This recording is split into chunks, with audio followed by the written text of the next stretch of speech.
Bueno, aquí tenemos, ¿quién más?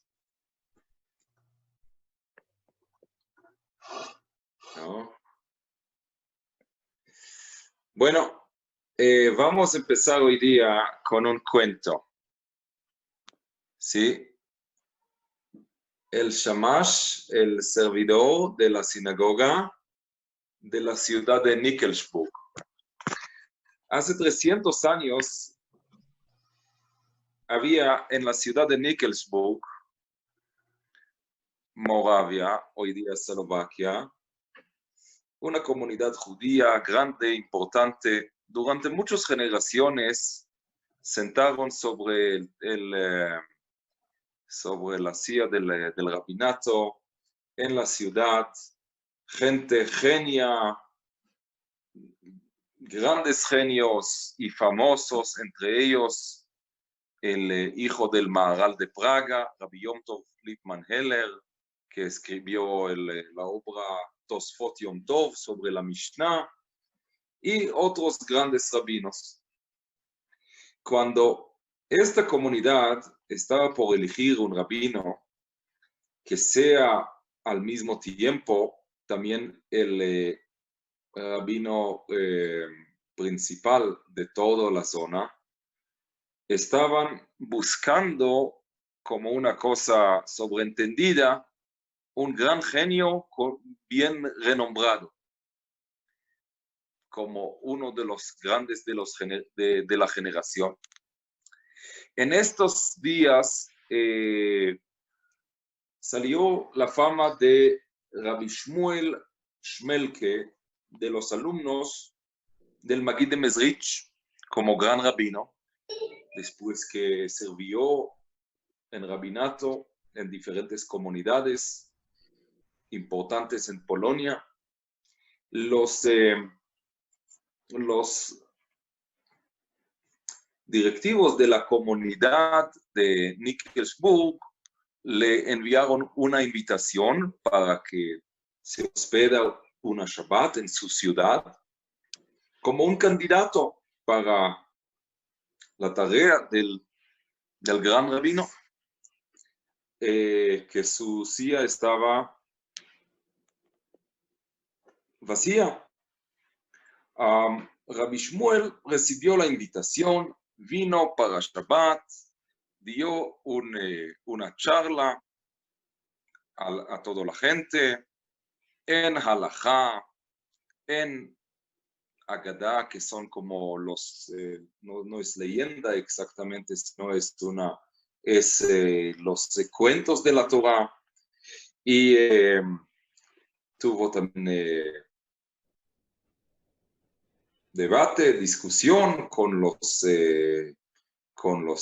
grandes sabios de Nickelsburg, y hecho muy buena impresión sobre todos. Después de unas semanas recibió Rabbi Shmuel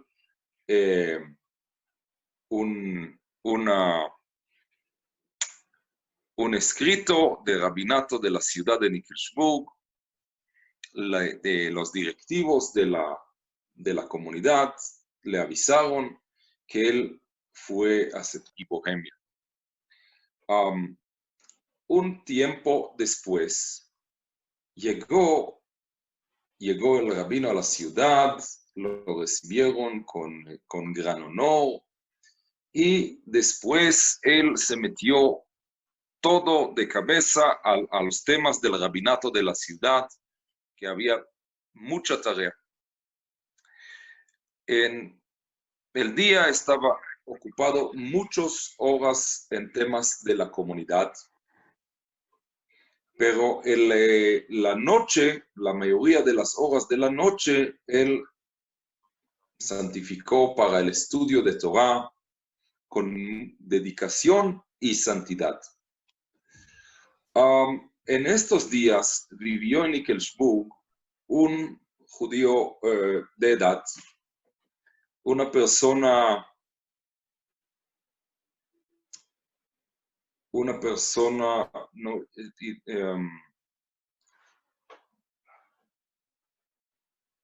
¿cómo decir? No es inocente, sino es una persona tamim, ¿cómo sería? Una persona simple, pero temeroso de Dios, que él cumplió su tarea como el servidor de la comunidad, tal como era aceptado normal en estos tiempos. El servidor de la comunidad estaba pasando cada mañana y tocando con su bastón sobre las ventanas de las casas para despertar a la gente, servir a Dios, para venir. Una vez que pasó al lado de la casa del rabino, entonces se acostumbró a entrar para unos minutos, para descansar un poco, y tal vez para tomar un vaso, una taza de té, y así siguió en su misma costumbre también después que vino el nuevo rabino, Rabbi Shmuel Shmelke, a la ciudad. Uno de los días, en una hora de madrugada, cuando entró el servidor a la casa del rabino y vio al rabino Shmuel estudiando el Talmud, y al lado de él estaba sentado un judío desconocido que estaba con una correa de cuero, está escuchando al estudio del rabino. El servidor, que conoció bien toda la gente de la ciudad, no reconoció a la persona y pensaba que tal vez es un judío errante que está yendo de una ciudad a la otra. Y ahora que llegó a la casa del rabino, entonces lo está escuchando la clase de matutina del rabino. ¿Sí?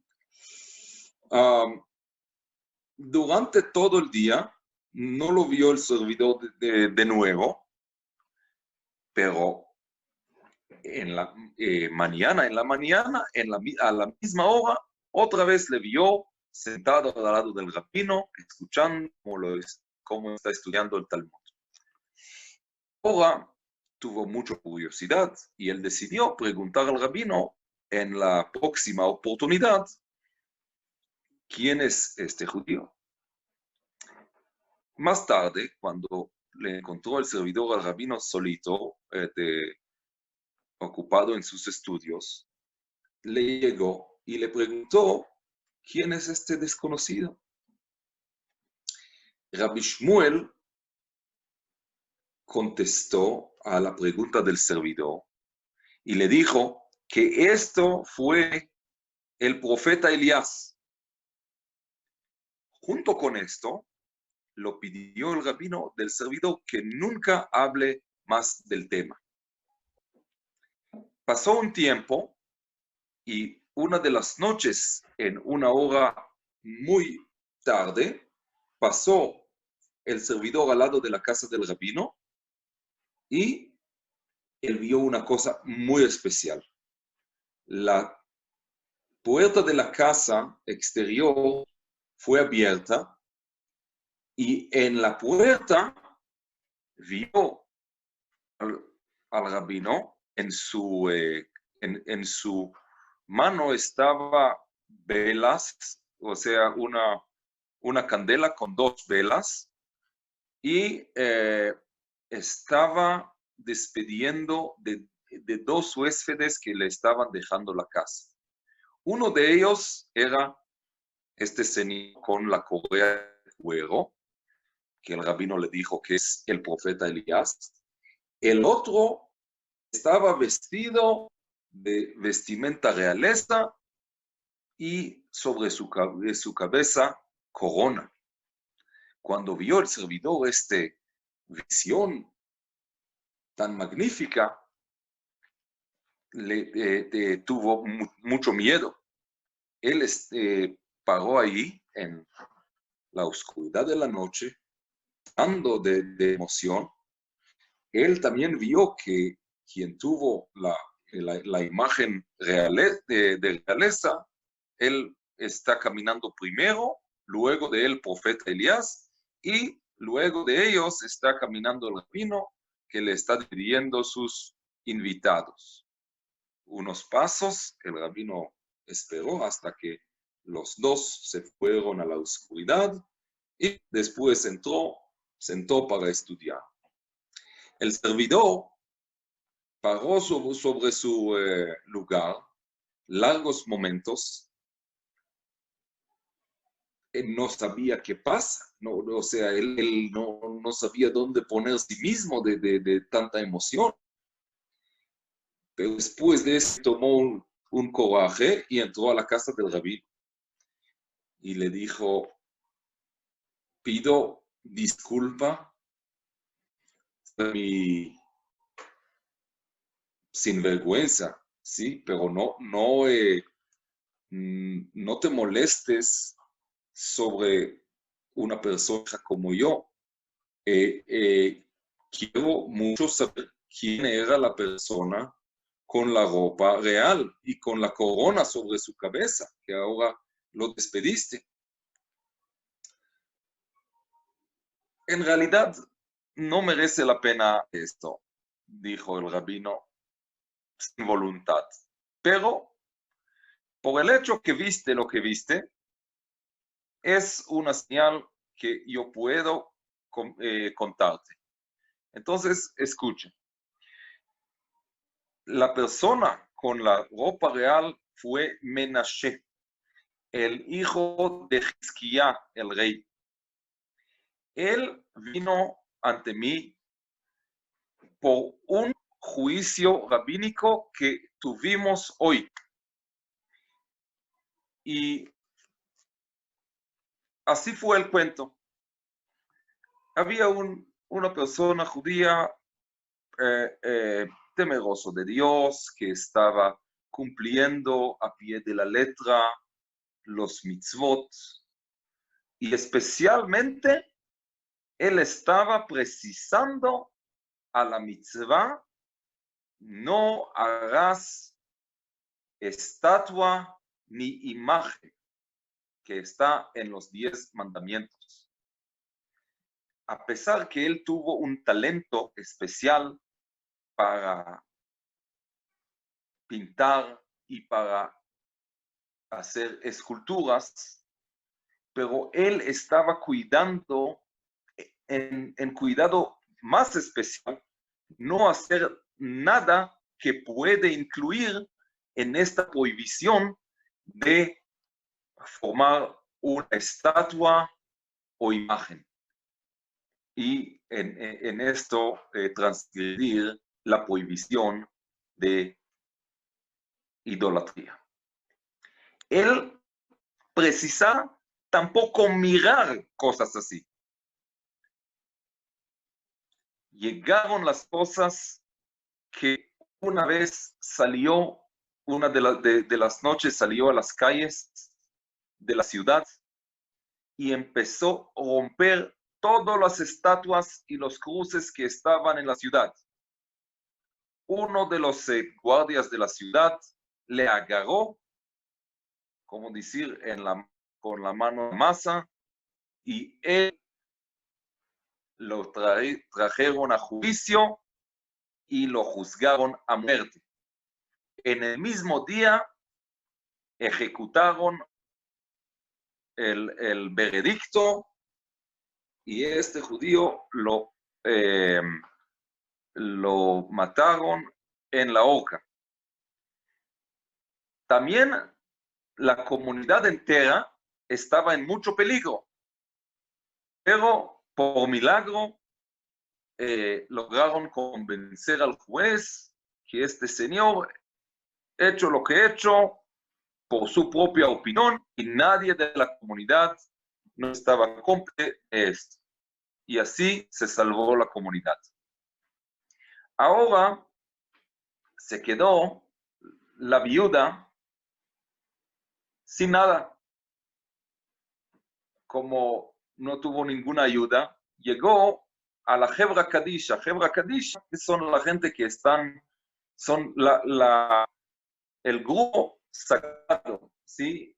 Que lo llamamos a la grupo que están ocupados voluntariamente en enterrar los muertos. Se llama Chesed Shemet, una bondad verdadera, pues no se espera nada de los muertos, no se puede esperar nada.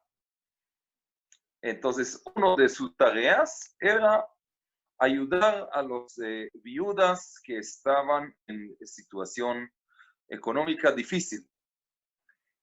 Pero la gente del grupo sagrado, Hebra Kadisha, ellos dijeron, mire, nosotros estamos preocupando a los viudas que sus esposos han fallecido, un fallecimiento natural, pero no de los suicidas, ¿sí?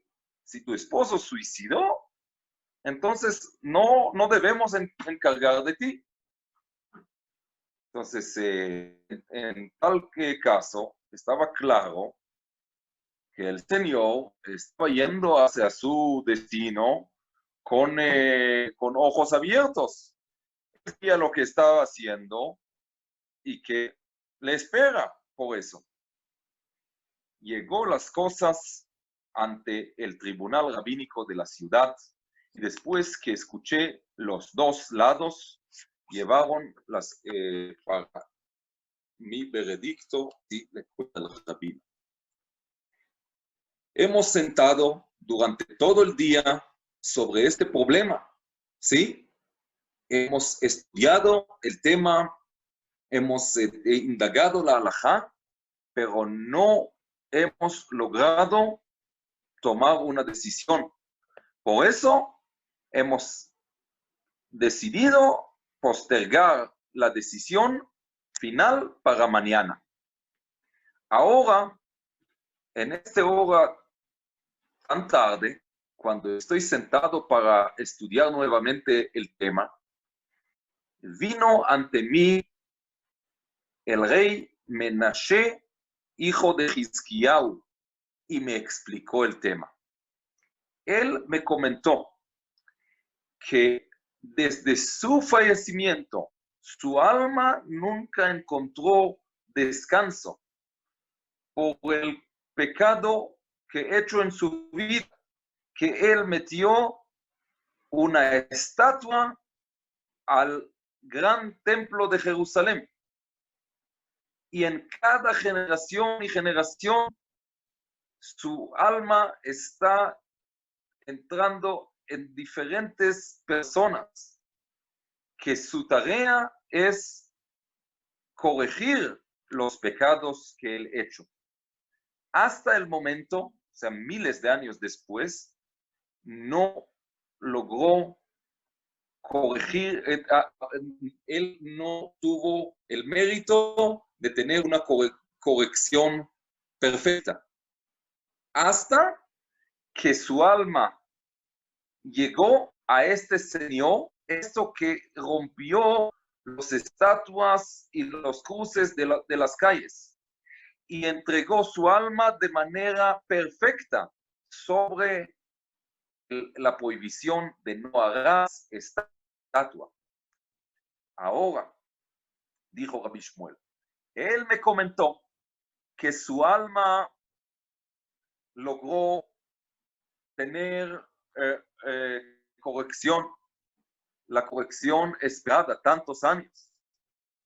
Y por el hecho que yo, con mi tribunal, tenemos que estudiar el tema según la ley y sacar un veredicto según la halajá, me vino a pedir que no vamos a contar el acto de este señor como un suicida, sino como un acto de santificar el nombre de Dios.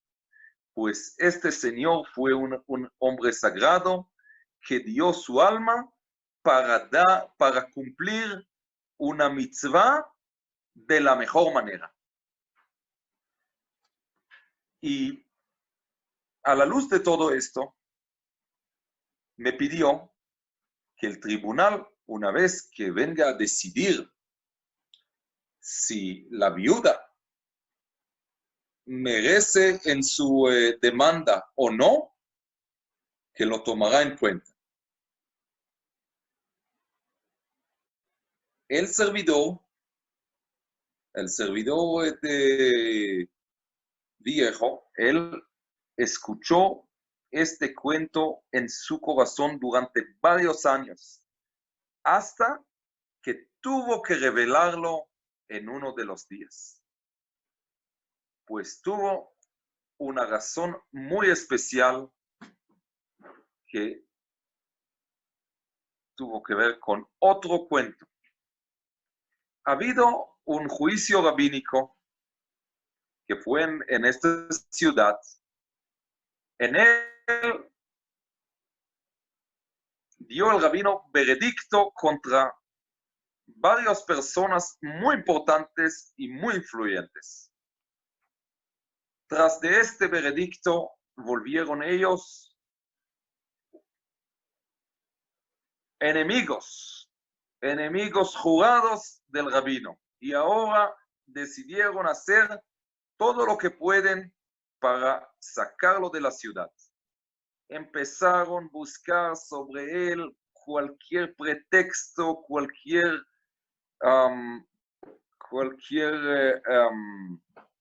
cosas que no son verdades.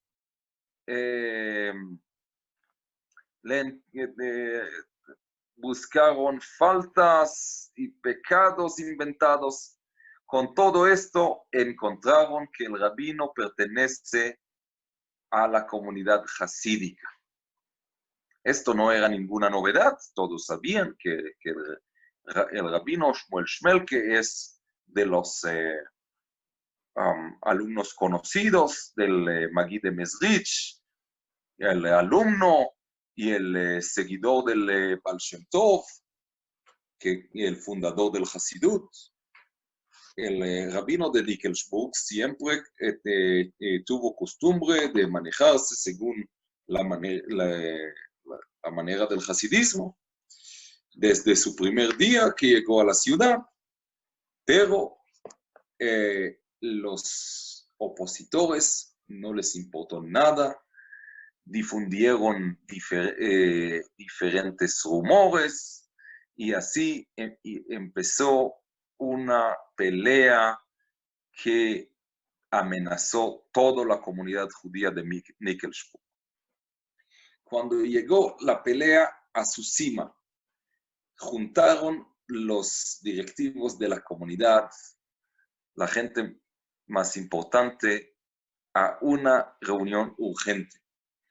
En ella tomaron decisión avisar al rabino que para el favor y la paz de la comunidad, mejor que deje la ciudad, que deje el rabinato de la ciudad y del país, y acudieron al servidor viejo y le dieron, le encargaron sobre él que él hará la tarea difícil, ir al rabino para avisarle de la decisión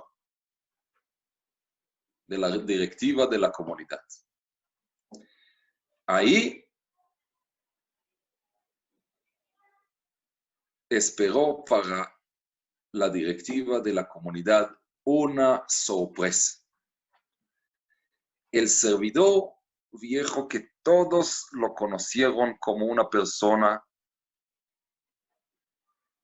muy callada, una persona que está haciendo las cosas tranquilo, una persona obediente, molestó muchísimo y se negó a cumplir la misión. Dice, ¿cómo puede ser? Él gritó. Sospechar en tal tzadik, en tal íntegro, en tal genio de tal magnitud, en un hombre tan sagrado. ¿Y dónde está el respeto de la Torá? No, yo me rehúso cumplir esta misión. Mandan a quien quieran, yo no voy. La gente estaban sorprendidos de las cosas tan fuertes del servidor viejo. Es primera vez que le vieron molestando y rehusando cumplir misión alguna que le encargaron. Es totalmente contradictorio a su personalidad tan delicada, tan decente, tan simple. Entre la gente,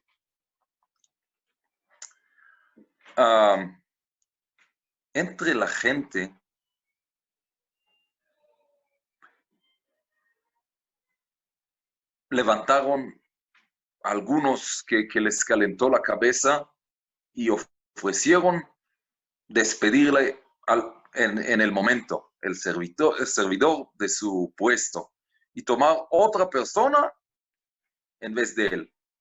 Pero la gente tranquila querían escuchar de su boca por qué está parado tan fuerte al lado del rabino.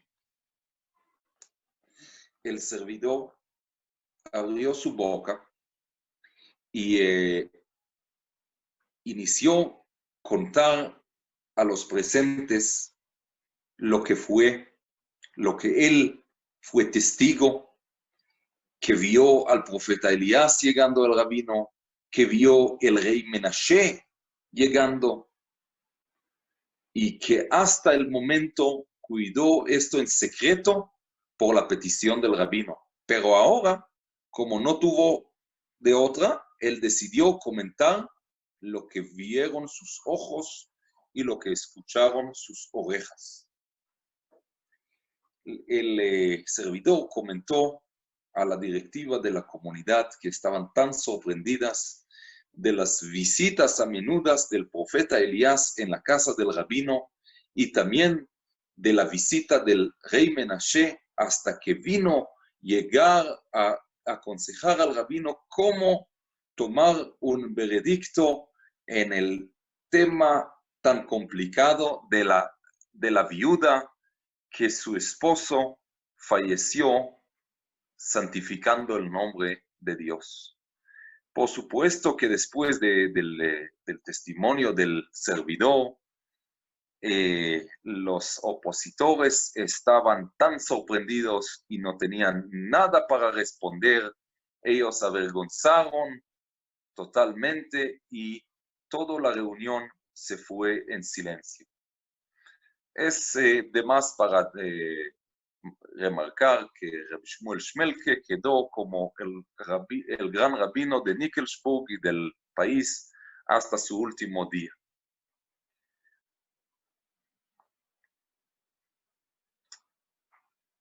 Entonces, bueno, hemos escuchado esto para marcar lo que hemos leído hace poco en la fiesta de Shavuot, en el mandamiento: no harás imagen, no harás estatua y ninguna imagen de lo que está en los cielos o en la tierra o en el agua bajo la tierra, ¿sí? Bueno, en la Torah está esta mitzvah.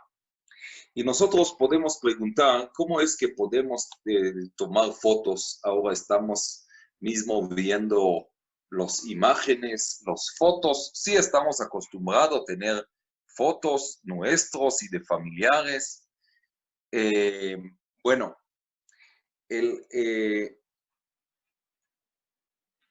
cuando uno está haciendo una estatua que no es para idolatría, ¿sí? Si será para idolatría, no importa si será perfecta o imperfecta, ¿sí? Está prohibida de cualquier tipo de provecho, hasta está prohibido decir, mirarlo o decir palabra, no se puede decir una palabra, decir que está bonito, ¿sí? Para que no se jale el corazón tras de esto. No, también hay mitzvah de no indagar y hablar sobre culto idólatra para que no se jale el corazón tras ello, ¿sí? No mirar y no indagar y por supuesto no tener y no hacer, ¿sí? Entonces, una muñeca, ¿sí? Que sí podemos regalar a los niños una muñeca, ¿sí? Hacer una escultura se puede hacer de manera que no será perfecta, ¿sí? Que algo será imperfecto, que no será una imagen de persona así perfecta. Esto por belleza, pero si está hecha para idolatría, sí, por supuesto que está prohibido, ¿sí? Bueno, estamos en una parashá especial que está hablando de la elevación de la cabeza, ¿sí? Que está diciendo Dios a Moshe, Nasó et rosh bnei Gershon gamen. Estamos hablando del libro Números, que hemos comentado que al contar el pueblo de Israel, Dios le dio la eternidad para que no se mezclen, que no se anulan entre las naciones. Y también lo está pidiendo que alza sus cabezas, alzar la cabeza. Cuando uno está sentado, está la cabeza abajo. Y cuando está parado, entonces está alzada la cabeza. ¿Sí? Está alzada la cabeza, está alzando todo el cuerpo. ¿Sí? Entonces, vamos a pedir, por favor, de Carlos, decirnos algo de la parashá, a ver lo que podemos alcanzar.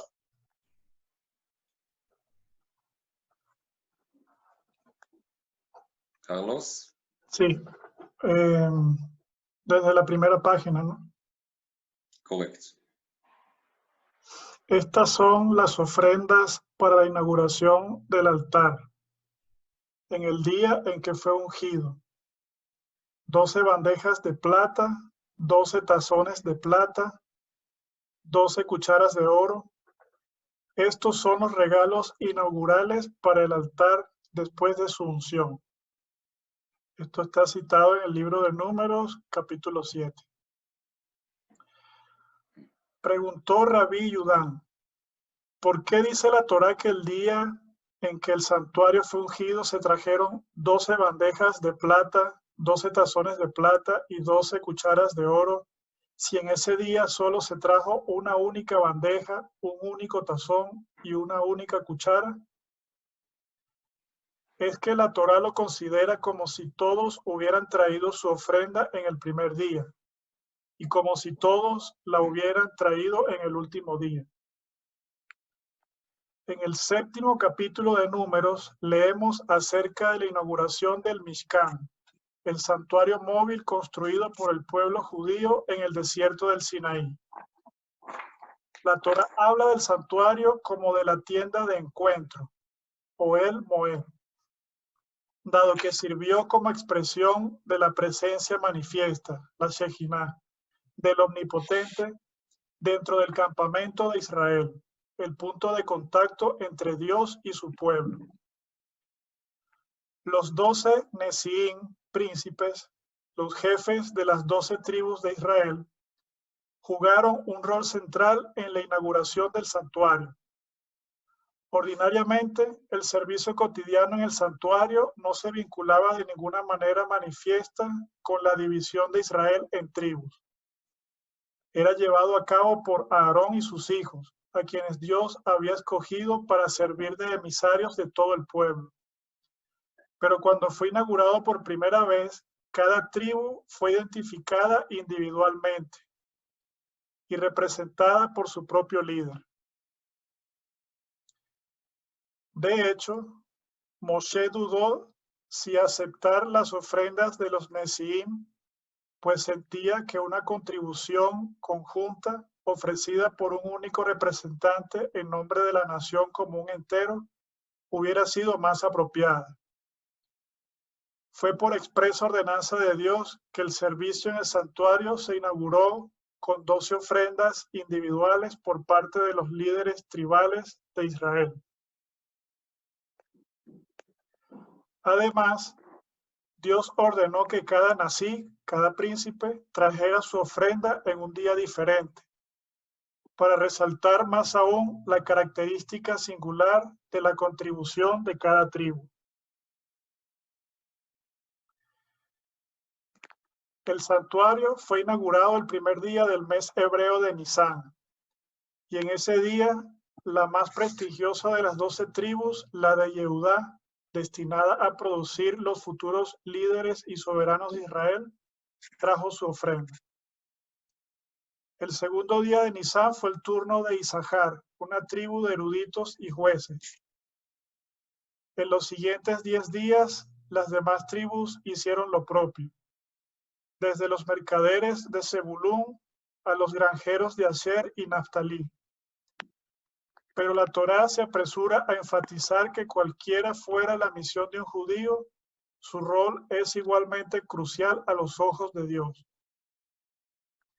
Como lo indica el Midrash, la Torá habla de los 12 regalos como si hubieran sido traídos en el día en que el altar fue ungido, es decir, el primero de Nisán, para expresar que lo considera como si todos hubieran traído su ofrenda en el primer día. En cierto sentido, sin embargo, el primer día es el menor, no el más grande de los 12, pues en el primer día solo la tribu de Judá había traído su regalo, mientras que la contribución de las otras 11 tribus aún no había sido efectuada. Visto bajo esta luz, el día más importante fue el último, 12 días después de la inauguración del santuario, cuando todas las 12 facetas únicas de la relación de Israel con Dios habían sido incorporadas a la tienda de reunión. Así, la Torá habla también de todos los 12 regalos como habiendo sido traídos después de ungir el altar, cosa que el Midrash entiende como un indicio de que también lo considera como si todos hubieran traído su ofrenda en el último día. Cada judío es considerado un primero a los ojos de Dios, pues hay algo de su rol y contribución que supera al de todos los demás. Y cada judío es último a los ojos de Dios, pues en él hay algo que abarca la totalidad de Israel.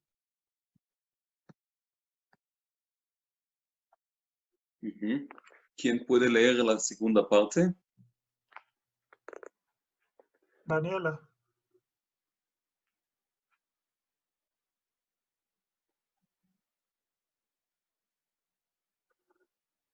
Daniela o Byron. Sí, por favor. Byron continúa donde dice el portal de la elección.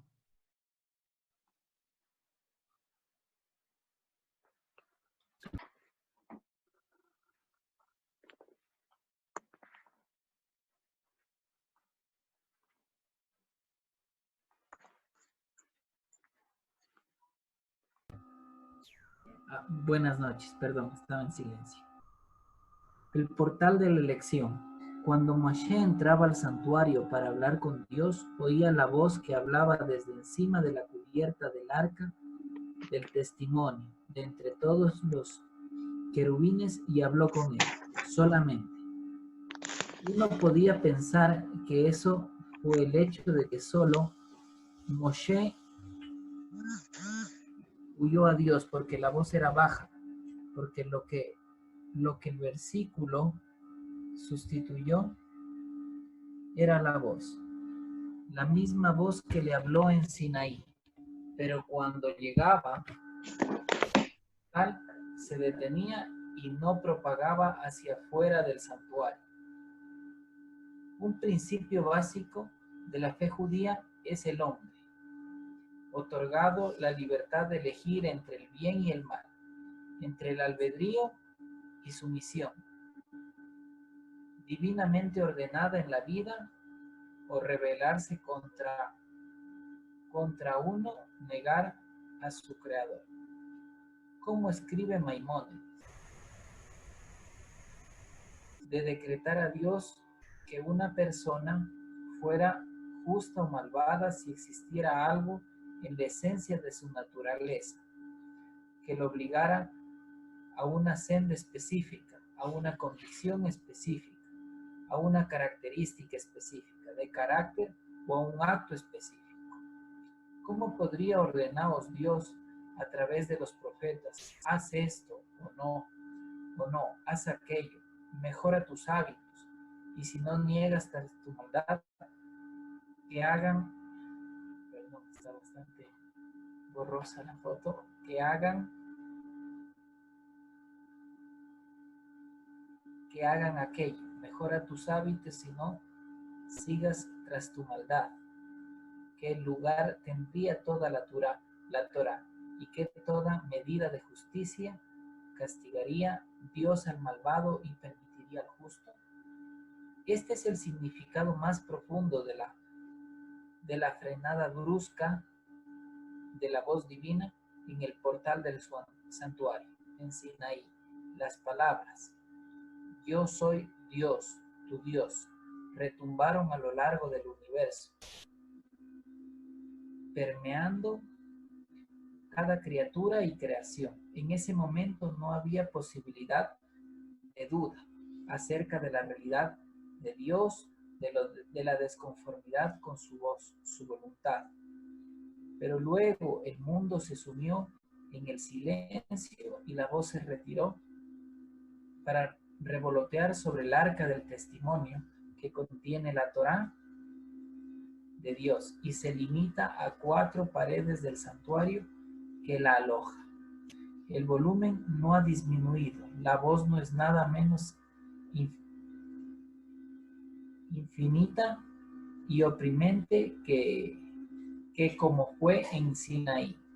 Aquel que entra al santuario oye la voz que lo penetra y permea todo, una voz que no sabe de límites o equívocos. Pero el hombre que puede elegir quedarse fuera del dominio de la Torá, negarse a sí mismo el conocimiento y modo de vida en que Dios se hace oír. Uno puede elegir quedarse afuera en el campo del autoimpuesto silencio de Dios. Esta es la elección, la que le da el desafío de la vida, haciendo de cada victoria moral nuestro logro importante y verdadero. Han dicho que en efecto fuimos forzados a aceptar la Torá. ¿Qué otra opción había frente a una revelación divina de tamaño y magnitud? Fue solo cuando reiteramos nuestro compromiso bajo condiciones de auto-ocultamiento divino que este potencial argumento en contra de nuestro pacto, Dios fue refutado. Y esto está citado en el Talmud Shabbat 88a, según la Torah Or Esther 98.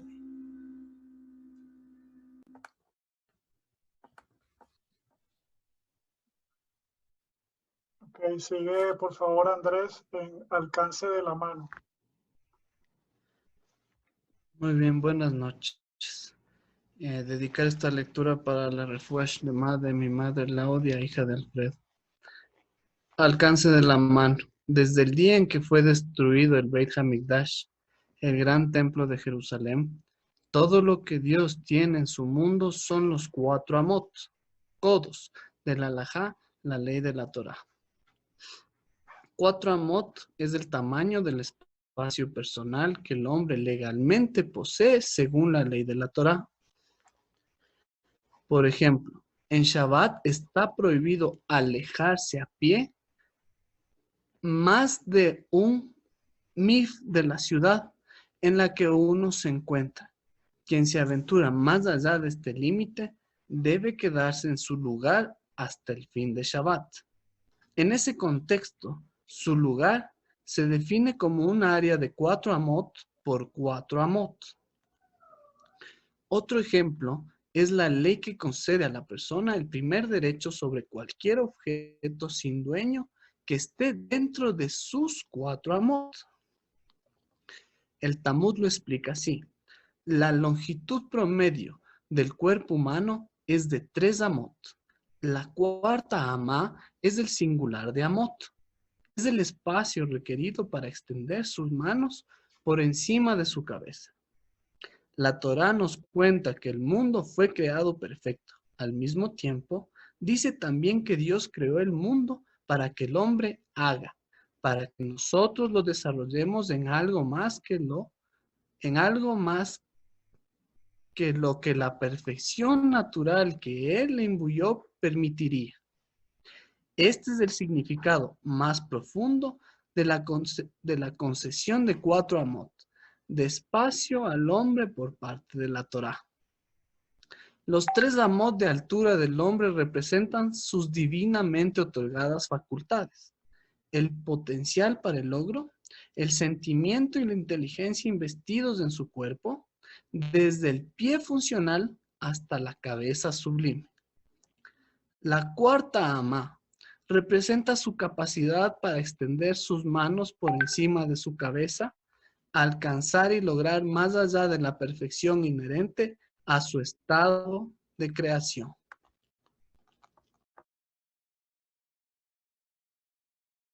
Ok, continúa Daniela, por favor, en manos arriba.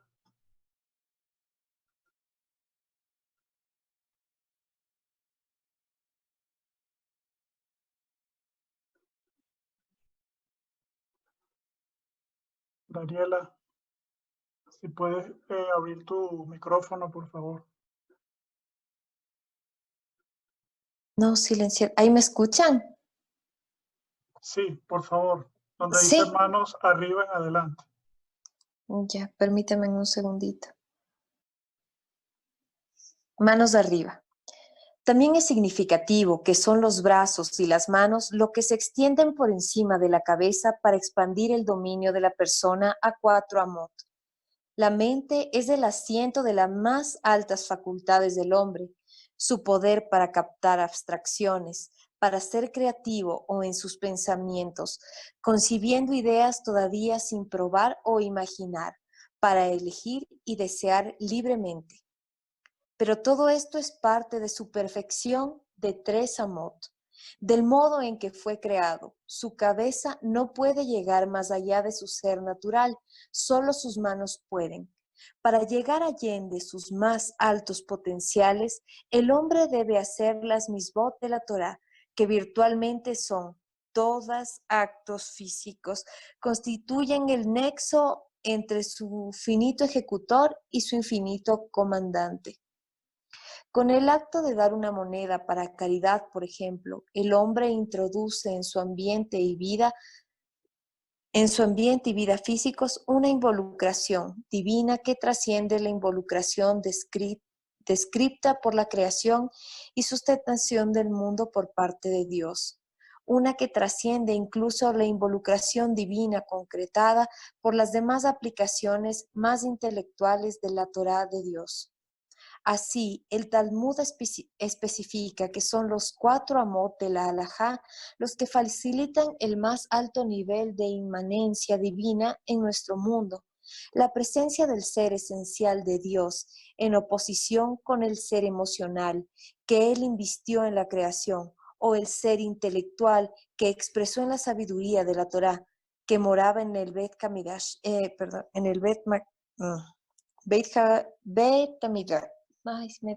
Bet Hamikdash. La halajá es la selección legal de la Torá, la traducción de sus principios y conceptos en actos físicos y concretos.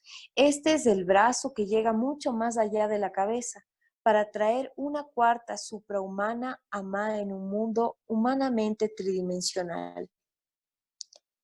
Basado en Likutei Sijot, volumen 16, páginas 193-196. ¿Leo las notas? No, hasta ahí, Daniela, gracias. Lo que comprendemos.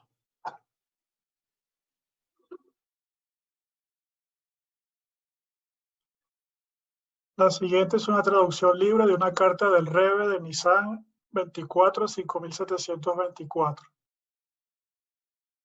En respuesta a su consulta, en la que pide explicar el concepto de Shejinah, la inmanencia divina, literalmente presencia interior, que se menciona muchas veces en las enseñanzas de nuestros sabios. El concepto se explica en detalle particularmente en los libros y discursos de la enseñanza jasídica. Puede explorar los índices publicados al final del Tanya, el Torah Or, el Likutei Torah y otras obras. Aquí ofreceré una explicación breve, obviamente no abarcante, cosa que el espacio no permite.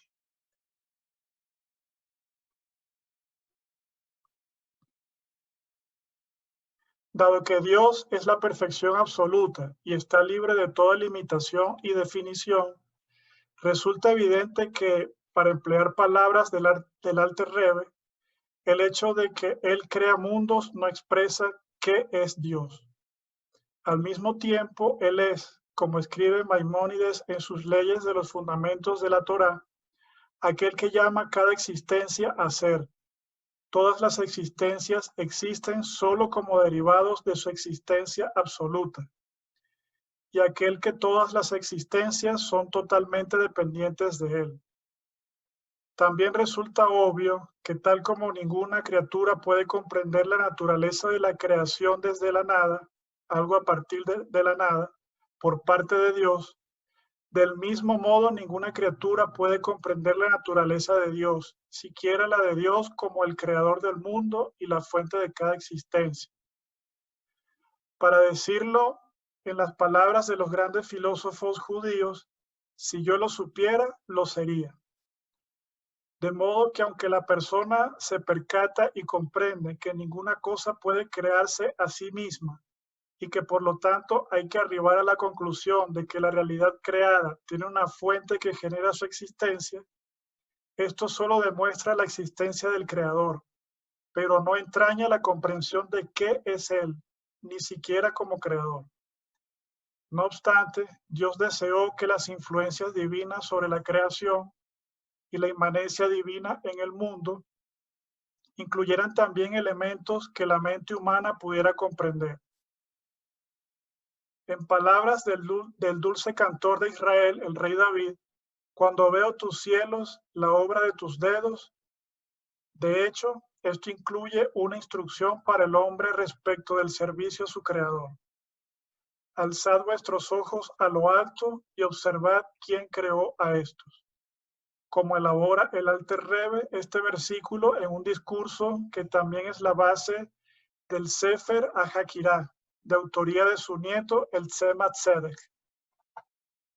Es a este aspecto de la realidad divina, aquel aspecto que satura nuestro mundo al grado de poder ser descubierto por las criaturas de Dios, al que se alude con el término de Shejinah, o sea, aquello que mora dentro de y se inviste en. Es importante enfatizar que uno no puede categorizar la realidad divina en áreas o aspectos diversos, Dios libre. Solo que desde la perspectiva de la criatura que contempla, hay cosas que ésta puede comprender y otras que no. En verdad, sin embargo, no hay categorías en plural, sino una realidad totalmente singular y abstracta. Considérese el alma del hombre. Obviamente no es divisible en 248, 365 o 613 componentes. No obstante, el ojo discernidor reconoce una diferencia entre la vitalidad del pie y la del cerebro, pese a que ambos son de una misma esencia, el alma que vitaliza el cuerpo. Cuanto más entonces, salvando las distancias hacia el infinito, es así respecto de la realidad divina. Así, cuando decimos que la Shejinah está presente en el gran templo, esto no significa, Dios libre, que solo ese aspecto de lo divino que se llama Shejinah está allí, sino que se pretende acentuar que allí la realidad divina está presente de una manera tal que mora en su interior y se inviste al grado de ser observable con nuestros ojos físicos, en el hecho de que el espacio del arca no ocupaba lugar, en los 10 milagros que regularmente sucedían en el gran templo, etc. Como dijimos, el mencionado es apenas uno de los enfoques para explicar el concepto de Shejinah. Muchos otros y muchos puntos de este enfoque mismo se analizan en una serie de obras y discursos de la enseñanza jasídica. Es mi esperanza que haya dispuesto tiempos para el estudio de las enseñanzas del Hasidut todos los días, y en mayor grado aún en Shabbat, el día consagrado a Dios, con estima y bendiciones.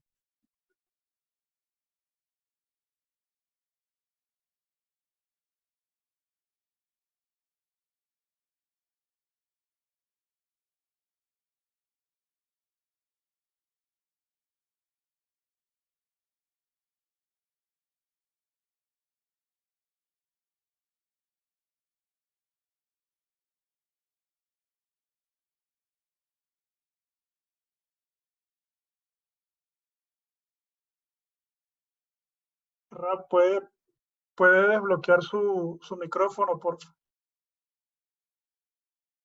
Perdón. Sí, ¿podrías resumirlo un poquito, Carlos? Resumir todo lo que leímos. Sí. Bueno, está hablando de la presencia divina en el templo, de cómo es posible que, sobre todo la parte final se centra en esto, ¿no? De cómo es posible que podamos hablar de que la presencia divina habitaba en el Mishkan. Bueno, son conceptos filosóficos un poco a veces difíciles primero de planteárselos y de comprenderlos también, ¿no? Pero, o sea, podemos traer ideas como, por ejemplo, el hecho de que ese espacio que corresponde a la persona de los 4 Amot, la vinculación que esto tiene con el cumplimiento de los preceptos y de cómo la acción hace que en ese espacio físico el ser humano se conecte con el comandante de esos preceptos. Y en esta parte final me centro mucho en eso porque es algo en lo que he tratado de reflexionar, sobre todo últimamente. Es cómo comprender esto de que Dios puede estar presente en un mundo físico, ¿sí? Obviamente su esencia y su esencia Son trasciende. dos opuestos, ¿no? El infinito y el finito. Sí, y cómo es posible que esa es su esencia, que es infinita, pueda estar presente en una creación que es finita, ¿no? Para entender esto, obviamente, también habría que tomar en cuenta un concepto como la contracción, el tzimtzum, que es lo que hace posible que su luz invista, o la luz eterna, que no tiene fin, invista todo lo que es creado, lo rodee y lo traiga a la existencia desde la nada, ¿no? Porque este es un concepto que puede resultar lógico, como dice aquí el Rebbe, nuestro maestro el Rebbe, que uno a través de la razón uno puede lograr entender que, bueno, si todas las cosas tienen una causa, entonces lo lógico es pensar que hay un creador de toda la creación, ¿no? Y esto es un pensamiento que inclusive a través de la lógica lo han alcanzado también filósofos que no son creyentes en la Torá ni nada de esto, pero hay una diferencia respecto a ellos, y es que Dios no abandona la creación, sino que constantemente la está trayendo a la existencia a partir de la nada. Obviamente esto no es algo que podamos entender sino a través de analogías, porque inclusive los conceptos se quedan cortos para poder explicar. Inclusive el mismo Rebbe nos dice allí que puede haber muchos enfoques sobre esto, pero que como tal la esencia de lo que él es en sí no podremos llegar a saber. Correcto, correcto. No podemos llegar a saber, pero sin embargo estamos obligados de intentar entenderlo. El Tzimtzum es un método para explicar cómo puede llegar a investir en tal mundo, ¿sí? Pero en realidad es sabido que uno está donde quiere estar en su pensamiento, ¿sí? Y como la voluntad divina son los mitzvot, entonces Él está ahí en todo su ser, ¿sí? Entonces, esto es el tema de los mitzvot, que nos trae a la divinidad en toda su presencia una vez que estamos cumpliéndolo a pie de la letra, ¿sí? Sea de más cómodo, menos cómodo, tenemos que tener la alegría que estamos trayendo aquí y ahora la divinidad.